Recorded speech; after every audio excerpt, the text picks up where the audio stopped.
श्री सीताराम। श्रीमद् भगवत गीता में महाभारत के युद्ध में अर्जुन की सबसे बड़ी जो दुविधा थी वो यह थी कि उसने अपने बंधु बांधवों के साथ अत्यधिक स्नेह होने के कारण उनका नाश ना हो जाए, इस कारण वह युद्ध से हटना चाहता था। तो यहाँ पर भगवान ने अर्जुन को कहा कि ऐसा कभी नहीं हुआ कि ना मैं रहा हूँ, ना तुम रहे हो, और ना ये राजा लोग या प्रजा सेना ये सभी प्रकार के जीव न रहे हों, और ऐसा भी कभी नहीं होगा कि ये नहीं रहेंगे। तो भविष्य के लिए भी ये कहते हैं कि ऐसा नहीं होगा।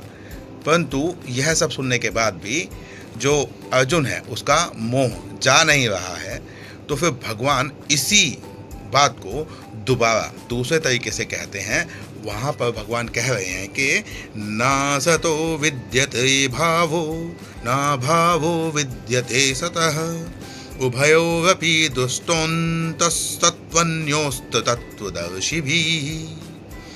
तो भगवान यहाँ पर दूसरे तरीके से कह रहे हैं कि असत जो होता है उसकी सत्ता कभी नहीं होती, और जो सत होता है उसका कभी अभाव नहीं होता। अब असत क्या है? असत वो चीज़ है जो प्रति क्षण बदलती रहती है। सत वो चीज़ है जो कभी बदलती नहीं। तो असत में आपका संसार, शरीर, देह आदि आती है, और जो असत जो सत है, सत में परमात्मा और देही, शरीरी, जीव, आत्मा, जिसको हम अलग अलग नामों से बुलाते हैं, वो आते हैं। अब कुछ लोग कहेंगे कि जो संसार है वो असत कैसे है? क्योंकि संसार को हम प्रतिक्षण देखते हैं, किसी भी वस्तु को हम दोबारा उस ही स्थिति में नहीं देख सकते जिस स्थिति में हमने उसको पहले देखा। इतनी तेजी से हर चीज़ का नाश होता है। और सबसे मुख्य बात जो है वो जो हमारी नेत्र इंद्रिय है, यह जो नेत्र इंद्रिय है यह भी असत है, भौतिक संसर्ग से आके बनी हुई है। और जो हमारे संसार के साथ संबंध है वह भी भौतिक है, क्योंकि अनित्य जो होता है, जो बदल जाता है। अब मेरे रहने पर, मेरे शरीर के रहने पर, मैं इस मृत्यु लोक में जब तक जीवित हूँ तब तक जो मेरे संबंध हैं तभी तक रहेंगे। जब मैं इस मृत्यु लोक को छोड़कर चला जाऊँगा तो जो मेरे संबंध हैं वो मेरे संबंधियों के साथ उस प्रकार से नहीं रहेंगे।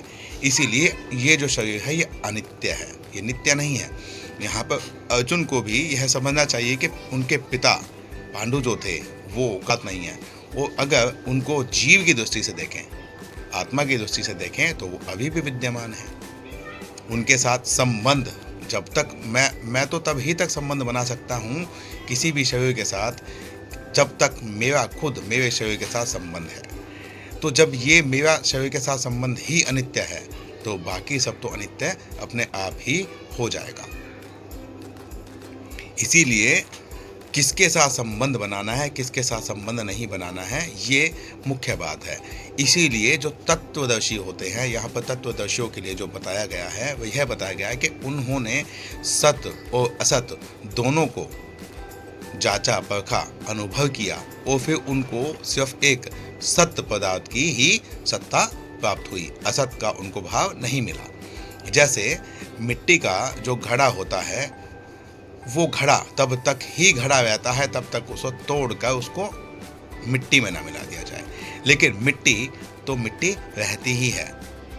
इसीलिए जो घट बन गया है, जो मटका बन गया है, वो उसका असत रूप है, लेकिन मिट्टी की अगर हम बात करेंगे तो वो सत रूप है।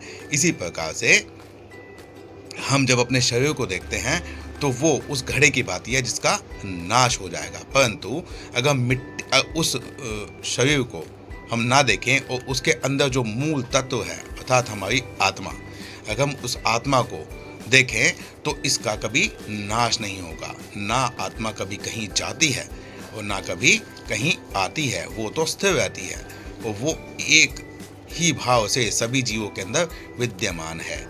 ऐसा नहीं है कि बहुत सारी आत्माएं हैं, आत्मा तो एक ही है। इसीलिए आत्मा का कभी अभाव नहीं होता, आत्मा का कभी विलय नहीं होता। आगे आने वाले श्लोकों में श्री भगवान यह बताएंगे कि आत्मा जो है उसको ना कोई शस्त्र काट सकता है, किसी भी प्रकार से उसका नाश नहीं होता है। इसीलिए सत्य का कभी अभाव नहीं होता, वो असत की कभी सत्ता नहीं होती। और जिसकी सत्ता नहीं होती उसके साथ अगर हम संबंध बनाएंगे तो जब उसकी सत्ता है ही नहीं तो हमारा संबंध नित्य कैसे हो सकता है। इस संबंध को जब अर्जुन समझ जाएगा कि उसका संबंध भगवान के साथ है, हमारा नित्य संबंध जो परमात्मा के साथ है, उस संबंध को जानने के पश्चात ही कोई तत्वदर्शी बन सकता है। हमारा मुख्य उद्देश्य भी अपने आत्मज्ञान को प्राप्त करना है, जिससे हम यह जानेंगे कि हम हैं कौन। और अगर हम यह जान लेंगे कि हम हैं कौन, क्योंकि छोटा बच्चा भी तो यही जानता है ना कि वो शरीर है जो उसे दिखाई दे रहा है, लेकिन तत्वदर्शी जो व्यक्ति होगा वह यह देखेगा कि सत्ता किसकी है, शरीर की है कि आत्मा की है। और जब सत्ता शरीर की है ही नहीं तो शरीर के साथ संबंध कैसा। परंतु लौकिक भाव में अगर हम शरीर के साथ संबंध भी माने तो इसमें एक बात यह निकल कर आती है कि अगर एक कुत्ता, बिल्ली यानी कि पशु पक्षी आदि जो है वो भी अपने आप को शरीर मानते हैं और एक मनुष्य भी अपने आप को अगर शरीर मानता है, तो इन दोनों में फ़र्क क्या हुआ। अब यहाँ पर आपको एक बात और सोचनी चाहिए कि जो पशु पक्षी हैं वो पुरुषार्थ के कार्य नहीं कर सकते।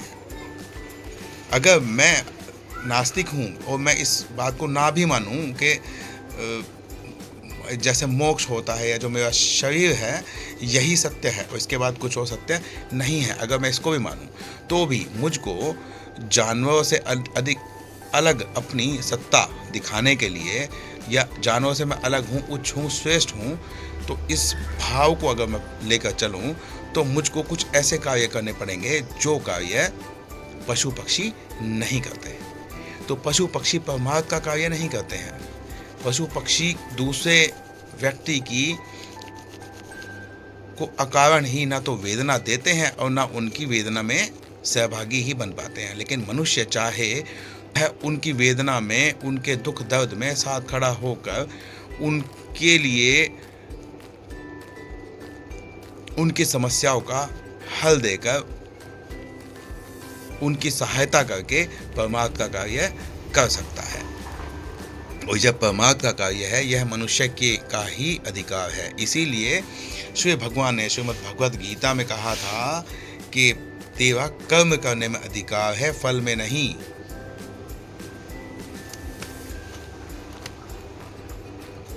अर्जुन जब यह जान लेगा कि भीष्म, द्रोण आदि जो एक आत्मा है और अर्जुन भी एक आत्मा है और भगवान श्री कृष्ण जो सामने खड़े हुए हैं वे भगवान हैं, उनके साथ अपना नित्य संबंध स्थापित करना है और शरीरों के साथ अपने संबंध को तोड़ लेना है। जब शरीरों के साथ अपने संबंध को तोड़ लेगा और नित्य के साथ अपने संबंध को जान लेगा तो अर्जुन तत्वदर्शी बन जाएगा और फिर वह समझ जाएगा कि जो असत होता है उसकी सत्ता नहीं होती, तो वो चाहे भीष्म द्रोण को मारे या ना मारे, उनका मरना तो निश्चित ही है। इसीलिए यहाँ पर भगवान ने दोबारा से फिर इस बात को अर्जुन को दूसरे तरीके से समझाने की कोशिश की है। आने वाले श्लोकों में हम जान पाएंगे कि अर्जुन इस बात को कितना समझा और आगे जाकर उनके पास क्या तर्क इस बात को काटने के लिए आते हैं। तो मिलते हैं अगले श्लोक में, अगले वीडियो में। श्री सीताराम।